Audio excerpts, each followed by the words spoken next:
karir menurut lo, karir apa yang menurut lo ekspektasinya yang belum gue ya buat lo bagus. Ya kalau dilihat dari sekarang kan dunia digital banget ya di usaha sih kalau menurut gua. Jadi usaha cuma di rumah tapi bisa se-Indonesia jaringannya, bahkan sampai ke luar negeri gitu kan. Kalau menurut gua nih, maaf daripada misal kayak kerja di satu tempat gaji UMR emang kan tiap bulan dapat. Karena kan ada prinsip, gue pernah dulu ketemu sama pengusaha bengkel. Dia nanya ke gue, apa bedanya pengusaha sama karyawan? Apa ya bedanya, kata gue bingung tuh. Dia dijelasin, pengusaha nggak tenang tapi bisa senang-senang. Kalau karyawan tenang tapi nggak bisa senang-senang. Iya. Nah itu ya, dalam perjalanan hidup upgrade skill, sabar, dan yang paling penting al-aqlu salim fi jismi salim. Akal yang sehat terdapat pada jiwa yang sehat. Jangan lupa olahraga. See you, bye. Dadah. Good. Keren.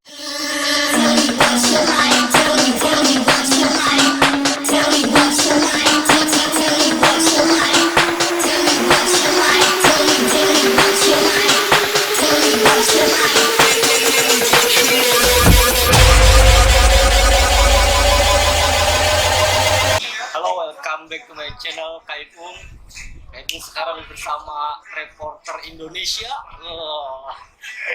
Kak, kenalan dulu Kak. Hai, gue Rati Widya Seperti Ayu Hanifah. Boleh panggil gue Kak Widi. Oh, Kak Widi. Umur gue sebut umur deh. Oh jangan, kalau umur cewek biasanya sensitif. jangan. Ini gue udah mau nginjek kepala 3. Oh, kepala 3 tuh. Tebak sendiri tuh berapa ya? Wah, ini teman Kaipung nih dulu kita kenal di mana nih Kak nih ya? PPKD. Apa itu PPKD Kak? Ini teman-teman belum tahu kayaknya nih. Kalau nggak salah ya. Parah banget kita magang di situ aja. Ayo kelamaan. Pusat pelatihan tenaga kerjaan daerah. Oh iya. Di daerah Pondok Kelapa, Jakarta Timur. Itu di tahun berapa tuh ya? Studi dari Disnaker itu tahun 2018. Dikenal 2018, sekarang 2021 udah sukses. Kaipung masih gini-gini baik. Malu juga kadang. Tapi disyukuri cuy, karena setiap kehidupan tuh ada polanya. Jadi setiap kehidupan nggak semuanya melulu tentang kesuksesan. Pasti kita ada kegagalan. Kan kita hidup tuh ada kapan kita berjalan, kapan kita berhenti, kapan kita jalan lagi. Buat strategi baru lagi, buat kita bisa jalan. Jadi jangan minder-minder gitu ya kalau belum sukses. Udah maju aja terus gitu kan. Intinya jangan insecure, jauhin insecure, banyakin bersyukur. Confident, jangan lupa. Insecure mulu kagak maju-maju ntar. Berarti sekarang Kak Widi apa nih kegiatannya nih? Semenjak dari PPKD, dari desain grafis tuh gue sempat juga jadi sosial media eksekutif di daerah Karawaci, di perusahaan gede juga. Terus habis dari situ tuh juga sambil magang, sambil kuliah. Lulus dari UMJ, gue kuliah di Universitas Muhammadiyah Jakarta. Dari lulus UMJ gue lanjut jadi reporter di salah satu media Islam terbaik di Indonesia. Oh, ya dia tepuk tangan. Tersebut pokoknya nama foundingnya itu medianya yang sering kalian baca, yang mengajarkan istiqomah dan segala macam. Punya Indonesia deh, Republik Indonesia pokoknya. Setelah dari situ gue lanjut di Indometro. Gue lagi di Indometro Bandung, tapi bercapit Bandung. Gue kontributor selama 3 bulan. Setelah udah kontributor, gue karena gue juga keluar dari kantor gue lama itu cukup kayak signifikan agak ada sakit. Gue sakit penyakit yang pandemi aduh, bikin orang hilang kerjaan. Semuanya kena ya. Gue karena pandemi gue akhirnya check out, gue di Republika tuh terus dari Republika gue agak ya gue banyak tekanan juga sih di kantor gue tertekan secara psikis juga secara kerjaan menjadi reporter itu nggak seenak yang enak nih bisa jalan-jalan. Iya, kalau kayak kita gitu mah enak nih reporter tiap hari pergi-pergi gitu kan. Bisa jalan-jalan ketemu pejabat ya kan, makan gratis ini padahal nggak begitu cuy. Kerjaan tuh banyak banget job-desknya yang benar-benar tekanan, bukan dari satu sisi, maksudnya dari satu sisi dari belum tekanan dari kantor gitu kan, lu harus gini nih, belum tulisan juga harus diedit, belum gimana rasanya lu salah nulis tiba-tiba sama narasumber lu disomasi yang banyak cuy, gak segampang itu. Belum lagi kan hidup itu bukan masalah kerja tipes gitu kan, Kerja terus kayak kagak. bukan masalah kerja doang, masalahnya lu pikirannya kan hidup tuh mikirin keluarga, terus lu juga mikirin juga event lu lu mikirin juga pikiran lu, masalah itu bukan masalah internal doang, personal lu juga pasti ada gitu kan, kayak masalah ya masalah eksternal di luar di dalam gitu. Itu yang bikin jadi kayak 2020 tuh menurut gue hikmahnya banyak banget, dari gue dikasih sakit, terus gue dikasih banyak ujian segala macamnya, gue healing, terus psikis gue kena, gue harus pengobatannya. Orang terlalu berpikir kalau hidup itu sehat itu cuma iya sehat ya gitu kan, dibilangnya gimana kabarnya sehat ya, Udah sehat ya. ya sehatnya emang kelihatan fisik gue sehat gitu kan, gue ceria tapi gitu, tapi kita nggak tahu hati orang, jiwa orang gitu.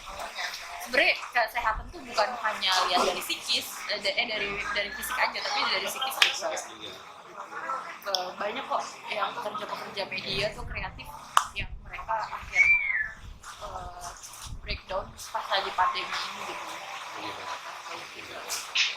Terus lanjutnya gue dari situ gue masuk di, alhamdulillahnya di 2021 ini gue sebuah terpenuhi pelan-pelan, nggak kayak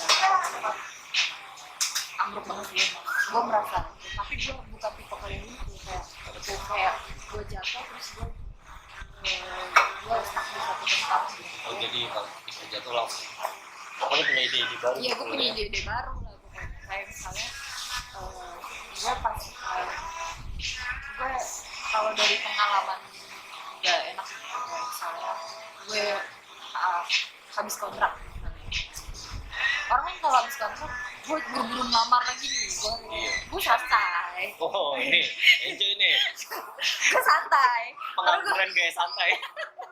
Anjir, enak banget. gue santai cuy, karena gue percaya kalau misalkan rezeki itu Allah tuh bakal ngasih kita rezeki di luar ekspektasi kita yang nggak terduga-duga dari manapun pintunya. Iya, santai aja nih, Santai bagi yang aja. masih nganggur, santai aja udah nikmatin. Tapi bukan berarti karena lu santai lu diem aja nih, lu nggak kayak lu aktif buat nyari-nyari, lu Harus tetap usaha. ada terobosan gitu ya. Gitu ya. Karena di tahun kita milenial ini yang kebanyakan generasi G yang tahun 2003 sampai umur 26 tahun, seharusnya tuh udah banyak banget yang bikin inovasi baru. Kayak misalnya seharusnya kita yang harus bikin lapangan kerja buat orang-orang. Dunia digital ini udah bagus Ya, banget sih. dunia digital ini udah harus bagus banget. Pertama, mungkin lu bisa ini ilmu lo kayak branding, review buat makanan, review makanan ataupun.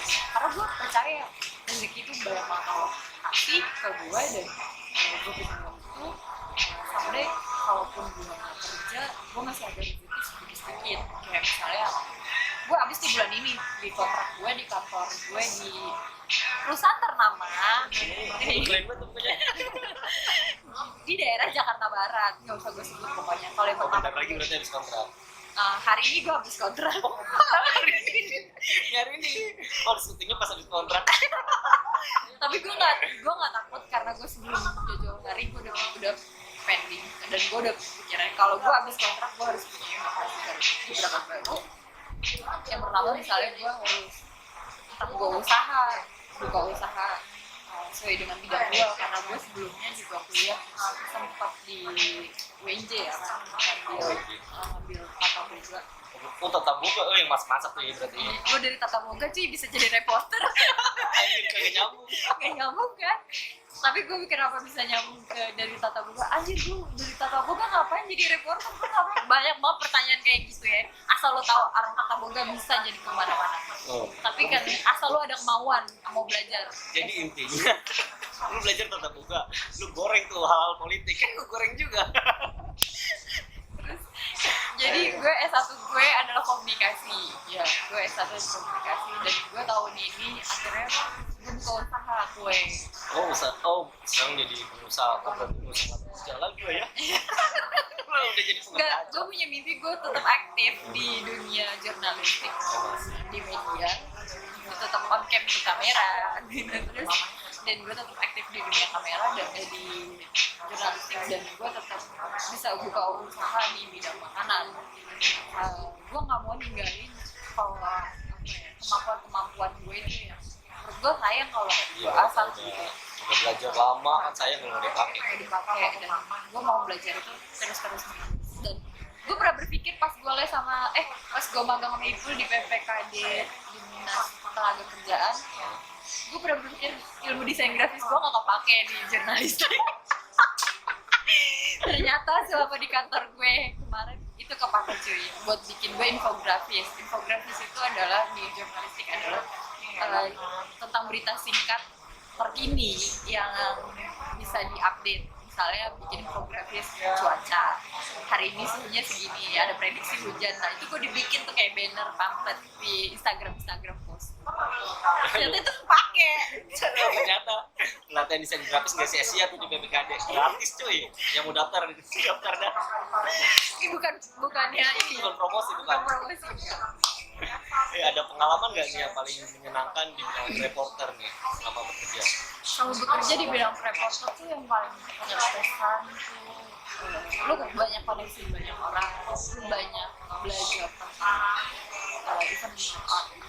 lu belajar karakter orang, lu belajar cara sikap lu di depan orang, karena setiap orang tuh punya pengalaman berbeda, punya pandangan berbeda, dari segi sudut pandang, dari segi pemikiran. Kita nggak bisa dulu mikirin lo ngomong A terus tiba-tiba lu harus A, ya kita harus belajar menghargai waktu. Menghargai waktu itu penting buat gue, karena nggak semua orang bisa menghargai waktu orang selama masih.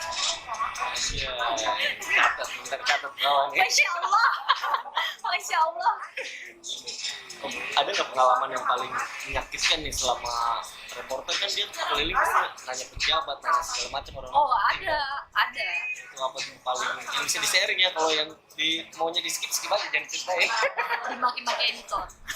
Dimaki. Aja. Gue semua reporter pasti pernah mengalami yang namanya reporter ataupun jurnalis. Ada satu pekerja media manapun yang mereka terjun di jurnalistik, pasti mereka pernah mengalami yang namanya lu dimaki-maki editor, lu disuruh, lu misalnya di tempat hari ini misalnya contoh, lu ke TKP ya di TPU Pemakaman Rorotan, lu baru sampai, lu udah disuruh lagi ke tempat ke Muara Karang. Lu gimana segitu ngepotnya lu naik kendaraan? Kalau lu naik motor lu bisa nyampe, kalau naik mobil nggak mungkin. Kayak gue nggak nyampe itu mah kayak gitu kan. Dan lu dituntut ini sih kayak disiplin, sigap, terus harus cepet lah ya. Harus cepet, dan buat perempuan tuh harus benar-benar struggle banget di lapangan. Dan sama aja kan belum lagi masalah di kantor atau hal-hal yang nggak mungkin kayak udah bawa-bawa personal itu.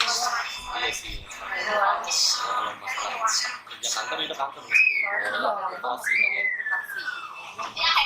Misalnya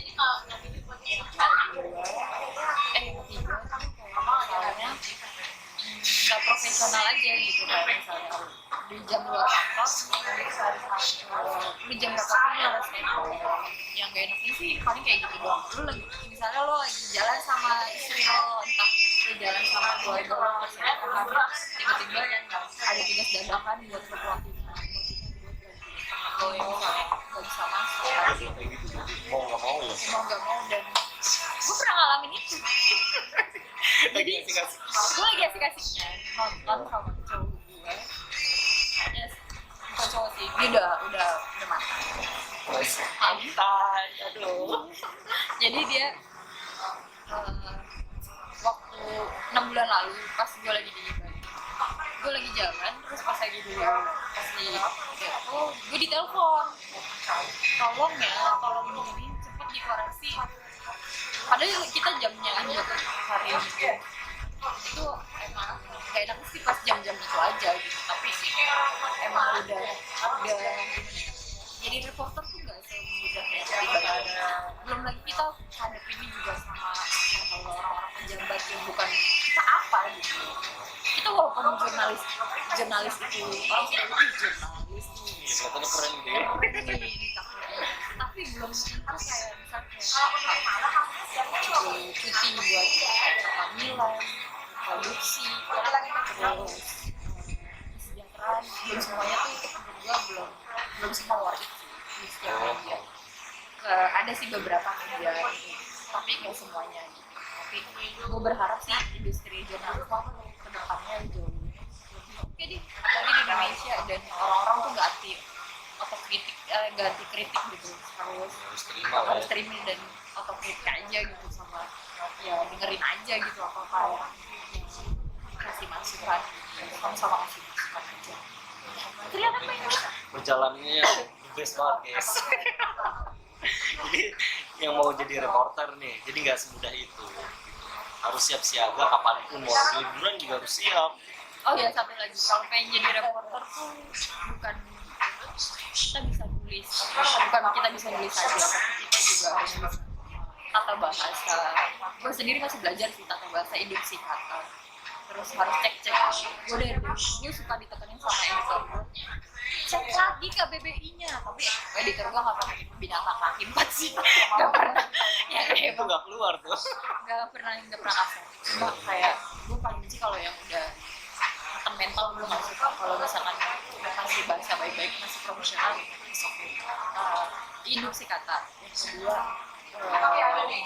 tata bahasa juga, struktur kata, terus kemudian cek lagi kayak dari narasumber ke apa tulisan lu, kayak lo cek aja sebelum lo naik berita. Karena kaitannya tuh kalau berita tuh kan nggak cuma mencakup lo sama si narasumber yang sama berita, fakta yang mau sama masyarakat. Tujuannya kita buat berita apa sih sebenarnya? Kalau gue ya itu buat apa, kayak pengetahuan min aja kali ya. Sebenarnya paling utama sih kalau buat berita tuh sebenarnya paling utama buat gue nggak cuma buat pengetahuan sih, cuma buat info terkini juga. Ya kita tuh tahu kalau misalkan apa sih sebenarnya isu yang terjadi. Kalau gue kan di bagiannya kan sering sebelumnya gue di feature itu kayak cerita, berita cerita, jadi kayak cerita gitu. Sebenarnya berita cuma dibikin lebih santai gitu. Jadi tapi lebih mendalam sama kayak investigatif. Terus kalau misalkan si model-modelnya kayak, mohon maaf ya kalau gue salah, tolong dikoreksi aja. Ya santai aja. Terus kalau berita soal beda sama hard news. Kalau hard news itu berita terkini, kayak misalnya satu kalimat aja bisa jadi berita. Misalnya contoh, hari ini penjualan omset pixel souvenir misalnya sekitar 800 juta gitu kan, gitu. Dikatakan oleh ujar kata si Bang Ipung gitu kan. Itu satu kalimat aja dia udah bisa jadi satu paragraf, dan sama pernyataan yang bisa jadi berita. Itu hard news. Jadi langsung hard news itu cepet loh. Gantian gue nanya. Makna hidup buat lo apa? Pertanyaan yang belum pernah tanyain sama siapapun. Kalau gue sih nggak terlalu muluk-muluk, gue sih yang penting nggak bosan jadi orang baik sih, itu aja. Jadi intinya jadi manusia yang bermanfaat bagi orang lain gitu. Ya kalau bermanfaat, kalau dimanfaatin orang ntar dia bersabda sebaik-baiknya manusia yang bermanfaat juga buat orang lain. Tapi ntar kalau dimanfaatin, ya udah lah ya kan sebaik-baiknya manusia jadi bermanfaat. Ya nggak begitu juga bang, maksudnya bermanfaat buat apa? Buat keluarga, buat lingkungan. Iya juga ya, bisa juga nih orang ya. Iyalah, kita tuh harus pikirannya tuh rasional gitu, Iya, nggak pakai perasaan orang lain aja gitu. Kalau gue sih yang penting apa ya, terus maju aja. Ibaratnya kalau orang kadang ingin karirnya kan lebih meningkat ya. Kadang kalau misalnya kita kerja di satu tempat, pasti pingin naik jadi karyawan tetap, jadi apa. Gue sih pingin kayak gitu. Kalau usaha ya berarti usahanya harus meningkat. Alhamdulillah, amin ya robbal alamin. Kalau stuck, berarti lu harus pindah dari situ. Iya benar. Lu kerja stuck doang di situ, resign aja cari yang lain. Gue juga sama. Kalau gue selama 2 tahun jalan 2 tahun ini jalan 2 tahun gue jadi reporter perubahan, gue harus upgrade ilmu gue. Entah gue sekolah lagi, ambil scholarship, atau gue keluar dari dunia jurnalistik. Tapi bukan keluar dari jurnalistik, gue keluar dari dunia reporter. Tapi gue pengembangan usaha baru, tapi tetap di daerah media gitu. Jadi intinya tetap upgrade terus ya. Kita emang harus bisa mengupgrade diri. Setiap tahun tuh kita harus punya pencapaian dalam diri. Kalau kita nggak punya pencapaian dalam diri, kita mau buat apa? Iya. Ya sia-sia hidupnya lama. Udah 30-40 tahun kayak percuma. Waktu tuh cepet loh. Semakin ditambah umur, kita semakin takut. Iya benar. Kita semakin takut kalau tambah umur. Wih, besok gue udah umur segini anjir. Astagfirullahaladzim, besok gue udah nusib. Lu belum mau ngapain? Berarti lu usahanya apaan sekarang nih? Gue usaha dessert box. Apa dessert? Dessert box kayak makanan-makanan gitu. Oh, Terus sama lapis Bandung itu juga sama lapis Bandung gue ngambil dari temen gue sih, tapi gue berharap gue punya produk brand sendiri, gue mau buka sendiri jadi gue nggak mau sekarang masih pakai brand orang. pakai brand orang, tapi gue berharap someday gue punya brand sendiri dan gue nggak franchise sama Franchise biayanya juga mahal yang sih. mahal. Dan gue kayak setiap bulan siap habis jualan gue kayak harus setoran ke teman gue kayak gitu. Gue nggak berasa ini sih cuma capek ya, tapi disuruh aja kan gue tambah-tambahan juga.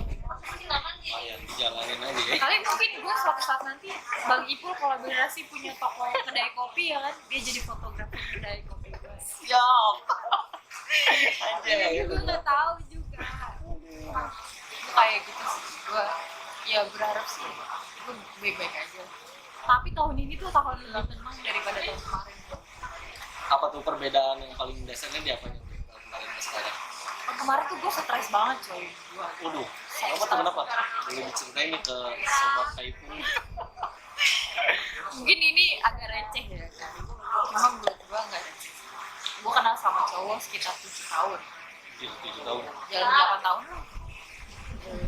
Gue kenal dia dari dia belum jadi apa-apa sih, kayak udah kerja lah ya. Ternyata dia sepanjang jalan gue nungguin dia kepastiannya dia sekitar 3 tahun buat jawabannya.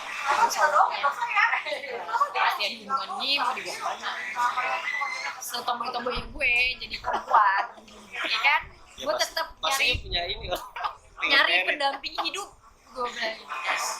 Tapi kan karena gue ngerasa dia setara sama gue dan liwat nih liwat nih. Tapi ternyata pas gue dinas gue jadi satu kak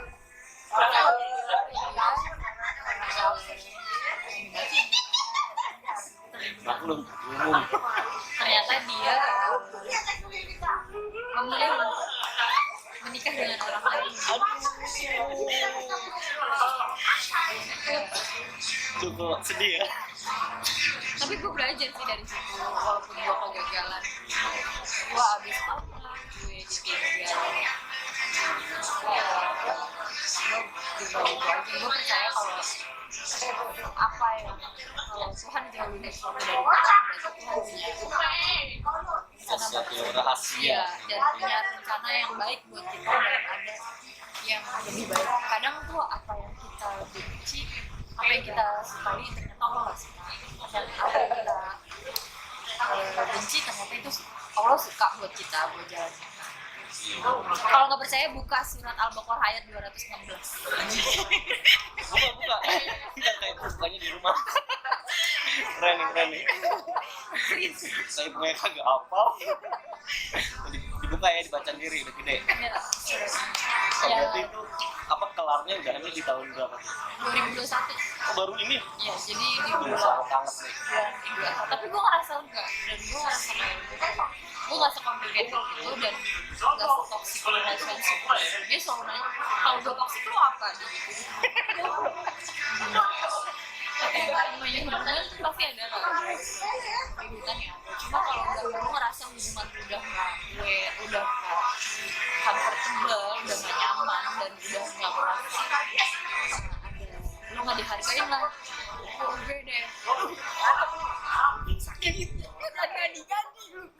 jadi udah bikin nangis terus bikin pikiran lo nggak nyaman. Kemudian diudahin aja Udahin gitu aja ya. lah, jadi paksain. Tapi kalau misalkan soal kekurangan, lo pengen mau tolerir dia, ya lo belajar kekurangan dia, belajar kelebihannya dia. Karena setiap orang punya kekurangan, punya kelebihan. Pastinya ya. Karena kamu kayak gini nih, kamu kayak gini. Tapi sebelum lo nilai orang lain, kekurangan orang lain, entah itu dari segi apapun, ini soal percintaannya, tadi soal karir, sekarang percintaan. Jadi Kita pelik terus ini. sebelum lo menilai orang lain tentang orang lain, orang ini kayaknya nggak baik nih buat gue, tapi lo bisa ngaca juga sama diri lo. Sebenarnya Diri lu bagus nggak gitu ya? diri lo udah bagus belum? Lo ngerasa lo punya kekurangan enggak? Sampai kalau emang sampai dia itu ada kekurangan, lo juga harus menyadari lo juga ada kekurangan yang dia suka apa nih. Jangan sampai jangan bisa nyalahin nih. Apalagi jadi playing victim, nggak boleh gitu. Oh, ngeliat luar nggak ngeliat dalam. Nggak boleh. Pokoknya Sering banget ya playing victim. jadi jangan kayak gitu. Pokoknya lo harus bisa lihat juga kayak kondisi sesuatunya. Kalau dia emang baik buat lo, pasti dia bakalan nggak suruh lo berubah, tapi dia yang akan berubah dirinya sendiri, dia yang akan berubah. Karena perubahan itu bukan kita yang minta, bukan kita yang suruh, dari diri sendiri menurutku. Karena nggak semuanya orang tuh tahu soal kalau misalkan cara treatment orang. Jujur ya, perlakuan orang terhadap orang lain itu adalah cerminan diri kita men-treatment orang lain. Tapi kalau emang dia udah kitanya sopan tapi dianya terus-terusan sopan, berarti ada tanda tanya sama yang dianya, bukan sama kitanya gitu. Gitu aja. Wah, jangan diambil rumit lah ya. Iya, santai aja bro. Rencana kedepannya apa? Ini kan ibaratnya nih, mama kan gagal nih. Ada rencana kedepannya mau cepet-cepet cari yang baru atau bagaimana? Atau mau ngejar karir dulu gitu? Mau ngejar karir dulu. Mau karir dulu berarti untuk Gue berencana, kan kemarin gue juga sempat, pokoknya gagal tuh langsung berat, tapi gue langsung bisa nyesain satu-satu. Alhamdulillah. Pelan-pelan, dan Allah ngasih petunjuknya sih pelan-pelan sih, gak langsung lu langsung gini nih gitu.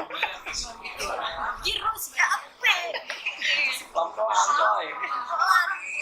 Lu jangan kira orang-orang yang gitu. Terus di situ ya udah, gue udah tahu kayak gitu. Gue ini bang itu, gue upgrade diri. Apa nih? Gue cari aja dari gue yang suka ngorong-ngorong gak jelas, mutung-mutung gak jelas kan. Dan ya gue cari aja. Sekarang sih gue lebih tenang aja, gue lebih upgrade diri, gue lebih sampai gue ingin karir aja. Gue punya rencana lanjut kuliah lagi di S2 berarti. S2 tahun depan, insya Allah. Kalau Allah kasih rezeki panjang, Allah kasih kerjaannya, gue sih pengen dapat kerjaan menetap ya, nggak project capek. Oh, tapi udah lelah. Udah capek. Gara pandemi kontak mulu. ini harusnya udah jadi kartap ya.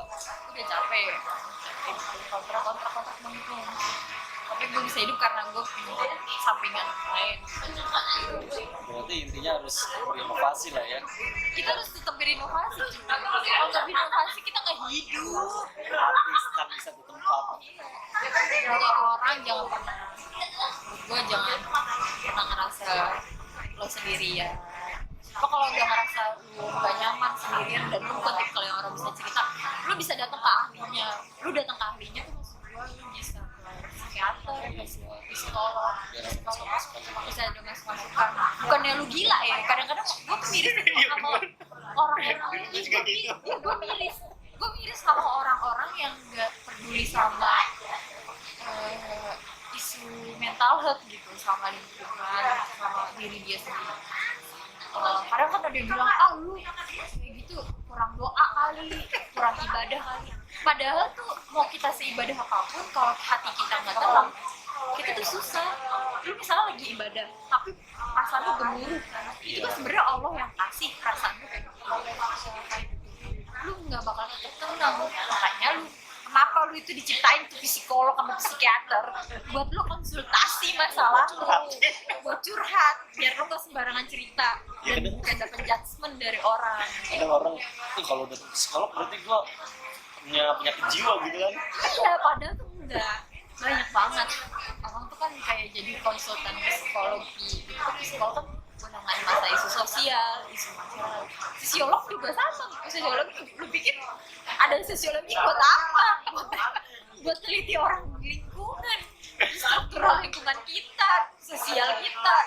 Buat apa orang diteliti gitu loh. Berarti pas itu tinggal ke psikiater Sebulan kan masih kayak kalau pas habis problem itu. iya, gue sekarang juga gue masih ini kalau gue udah ngerasa kayak gitu sih. Lu sehat secara fisik belum tentu mental lu Sehat. jiwa lu sehat gitu, ngerasain lu baik-baik aja gitu. Kadang banyak nih orang yang senyum, banyak ketawa, Pas di belakang nangis. belakang lu nangis. Lu harus, bukannya gue organisir ya, tapi lu harus hati-hati dengan, bukan hati-hati, lu harus care sama temen-temen kelihatannya ceria itu dan menyenangkan itu gitu. Karena mereka nggak tahu apa yang udah dilalui sama mereka gitu. Mereka punya hal-hal yang pengalaman yang gak kita pernah alamin sih. Ya, banyak yang gagal move on itu harus ke psikiater berarti ya. Enggak juga. Bisa. Iya. Kayak gitu.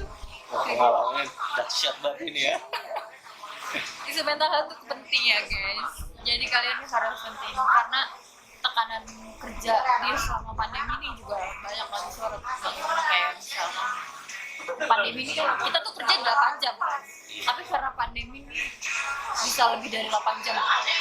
WFH tuh lebih melelahkan hal itu. Jadi gue pernah mimpi jujur, jadi misalnya gue pagi kerja sampai malam jam 12 karena gue bikin naskah. Gue mimpi gue lagi ngetik anjir, gue mimpi Sampai mau mikir. ke bawah mimpi, lo bayangin itu sampai stresnya gue sama WFH. Dampaknya tuh banyak buat para pekerja selama pandemi. Banyak yang berguguran gitu. Gue gak kuat, akhirnya gue gak kuat dan gue kayak tidur tuh anjir, gue mimpi tidur gue lagi kerja. Jadi gue kayak cara kejar deadline tuh harus buru gitu, cepat ngumpulin ini kan, ngedit. Gue sampai ke bawah mimpi, gue sampai mimpi tuh gue lagi ketik, tangan gue begini, iya pak nanti saya ketik ulang, karena gue tuh kayak nyigo tidur. Jadi gue kayak asli gue kerja sampai ke bawah mimpi. Saking padatnya ini ya buat kerja. Iya, jadi jangan apa ya, jangan meremehkan segala hal. Semua kerjaan sih baik sih ya, Iya, semuanya baik. selama lu mau usaha. Jadi ya sayangin diri, sayangin tubuh juga. Kesehatan bukan hanya fisik aja tapi jiwa juga iya. Kalau emang lu pengen sukses, lu banyak-banyak cari pengalaman, cari relasi. Relasi penting banget ya. Kayak meniti-niti karir tuh banyak cara-caranya sih. kalau lu pengen berusaha di satu bidang lu tekuni, cari yang ya sukses itu gitu. Gue nggak bisa nangis coy karena gue udah melepaskan beban gue yang menurut gue orang-orang yang buat gue toksik dan sakit. Sebenarnya nggak harus nangis di depan orang gitu. Di depan orang kita harus selalu ceria. Walaupun di belakang gimana gitu ya. Walaupun di belakang mental breakdown. Oh, berarti sekarang fokusnya di usaha gitu. Sama reporter masih ya berarti ya? Masih gue masih ngisi, kadang-kadang gue ngisi beberapa webinar di kampus. Tadi ada junior gue gitu, dan gue kadang masih ada project-project lainnya buat supportin buat perusahaan-perusahaan yang rilis. Berarti enak banget ya kalau misalnya udah reporter kan relasi banyak nih. Buat usaha udah enak banget ya. Jalannya udah ada gitu kan. Ya emang ada ya aku kalau lu bisa manfaatin dari relasi gunanya kayak PR aja ya kayak timnas aja. Cuma bedanya jurnalis itu kan beda sama humas itu kan harus ada pemilu sama dia. Tapi gue jadi buat press release dan kayak gitu kan di luar kerjaan sih, gue nggak pernah bawa nama. Jadi itu proyekan di luar aja gitu. Bisa ngompreng gitu loh guys, santai aja brody ya kan. Gue hari ini mungkin gue kurang beruntung soal percintaan, tapi karir gue nggak bawa mandek gitu. Iya, terus maju terus karir ya. Yoi brody gitu. Gue gak mau mandek, gue udah gak mau baper-baperan asik. Udah capek cok, udah bukan masanya. Gue tuh kalau gue update juga galau tuh tembus kak, gue galau mulu. Padahal tuh galau tuh bukan berarti gue galau karena cowok gitu apa perasaan gitu. Enggak, galau sama diri gue sendiri, hidup gue sendiri. Asli gue beneran. Kadang ada orang yang iseng tuh update status tentang galau, padahal cuma iseng doang. Ada juga kayak gitu. Ada juga yang buat nyari pancingan. Oh iya benar. Siapa tuh? Nyari pancingan ya. Kayak di TikTok. Update galau bukannya, sorry ya viewers, update galau bukannya sedang galau cing, padahal lagi buka cabang cing. Buka cabang kan tuh. Ngerasa nih, ngerasa. Maaf dah. Besok buka cabang, Tanah Abang, ya kan, Maroke, banyak banget dah pokoknya. Berarti intinya mah hidup mah jalannya terus ya, mau kayak gimana pun lanjut terus gitu ya. Kan life, kan prinsip kan life must be go on. Jadi kita harus tetap berjalan, tapi kita harus ada perubahan. Gak perlu kalau orang tuh harus kayak dia kan orangnya begini, belum tentu tahun ini orangnya bener nggak bener nih kayak gini, anaknya kan agak bandel gini, belum tentu tahun depan bisa aja dari bandel ternyata dia sukses. Soalnya besokannya lebih baik dari lu. Terus terakhir olahraga, jadi biar bukannya buat diri sendiri sih, jadi lo harus ada kegiatan khusus buat sayang sama tubuh lo gitu, kayak entah olahraga atau hobi lu lain lah, lo harus punya hobi gitu. Lu cari hobi lu, apalagi kalau hobi lu yang bisa ngasilin uang. Wah, enak tuh. Itu bagus. Dijalanin santai tapi dapat duit. Iya, kayak gue jujur gue hobi banget sama bisnis itu. Sebenarnya jatuhnya hobi. Gue dulu pernah dagang dari SMP. Gue punya pengalaman gue dagang dari SMP sampai kuliah, nyari duit tambahan buat jajan itu buat ini cuy, uang saku. Kenapa gue dagang? Karena gue nggak mau temen gue bisa beli sesuatu segala macam. Masa gue nggak bisa beli? Gue udah berbakat untuk bisa melatih mandiri diri gue sendiri dari kecil. Gue nggak mau gue karena gue suka ngeliat ibu gue dagang, dari ibu gue dagang kain, dagang nasi hidup, gue dari termotivasi kayak gitu. Sampai gue dewasa, seumur gue segini, gue masih bisa buka usaha bisnis. Gue mau, gue bisa buka sepatu kayak apa gitu. karena gue diajarin baby gue duit itu bisa jadi banyak, bisa berlipat ganda kalau kita mau bekerja keras mau usaha. Duit 100.000 lu bayangin bisa jadi duit 500.000. Lu gimana caranya? Ya itu lu belajar bisnis. Pertanyaannya 100.000 mau jadi hilang apa jadi bertambah kan gitu ya? Itu doang sebenarnya. Kalau hilang ya udah, Iya, borosin aja. Sukses juga buat Bang itu. Oke, siap. Makasih banyak nih udah diundangin. Ini terima kasih banyak udah mau hadir di channel Kak Ipung. Ini reporter yang paling sibuk ini nyempet-nyempetin waktu buat datang ke channel Kak Ipung nih. Walaupun gua agak basi ya kan, sorry nih kalau yang nonton nih agak basi kalau soal mantan gue itu. Tapi gue udah belajar move on. Gue cuma agak gede-gede aja. Emang nggak semua orang bisa langsung cepet move on kan, nggak semua. Kadang ada yang kayak setahun 2 tahun gitu kan. Ini ambil hikmahnya aja ya. Kita ambil hikmahnya aja gitu. Tetap apa ya, must be go on, terus lo juga ya deserve better lah gitu. Lebih baik. Oke, jadi intinya dalam perjalanan hidup upgrade skill, sabar, dan yang paling penting al-aqlu salim fil jismi salim. Akal yang sehat terdapat pada jiwa yang sehat. Jangan lupa olahraga. See you, bye. Dadah. Good.